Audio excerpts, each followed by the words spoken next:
Time ever, the Obama administration is telling school districts across the country that they must give disabled students equal access to extracurricular sports. It's something that advocates say that's been in the making now for years. And joining us from Washington is Terri Lakowski, the CEO of Active Policy Solutions. And Terri, you've worked for the Women's Sports Foundation in the past, where you provided education, advocacy to fight discrimination in sports. How do you feel about this ruling?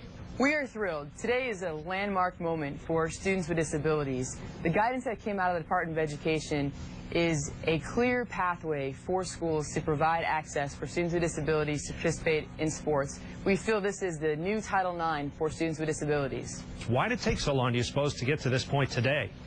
It really all started with Tatiana McFadden in 2006, who was an athlete with a disability in Maryland who was denied the right to participate on her high school track team. She had spina bifida and was told that she was unable to participate because she was in a wheelchair. Now, she had the courage to stand up and challenge that ruling with her school, and then later at the state level. The Obama administration's ruling calls for schools to provide reasonable modifications to allow disabled students to participate. What types of modifications are we talking about here in that sense? Well, the key to the ruling is that the schools are required to conduct an individualized assessment of every student who's requesting an accommodation. So no longer can we blanketly deny a student with a disability the right to participate. They really need to look at the individual circumstances of that student and the requested modification that they're asking for. So some examples that are given in the guidance is an amputee who wants to be on the swimming team, modifying a two-hand touch rule in swimming to enable an amputee to use a one-hand touch so they could compete. A deaf athlete who wants to be on the track and field team, using some type of lighting signal in addition to a starting device, gun, so they are able to participate in track and field. Does this give anybody a competitive advantage? We think back to that runner in the Olympics who had prosthetics. They're referred to as blades.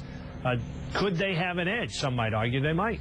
Well, part of the guidance is that as part of the individualized assessment, one of the instances in which accommodation would fundamentally alter the sport is if it in fact does provide that athlete with a competitive advantage. What about schools that don't comply? They risk losing their federal funding, and smaller schools that may say, you know, in their communities, we can't afford to make these changes.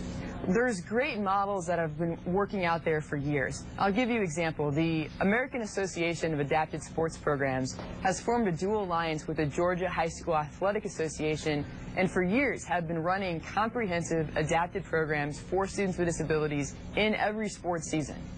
And they've done it in ways that are economical through creating co-op programs where multiple school districts field one team for a student with a disability.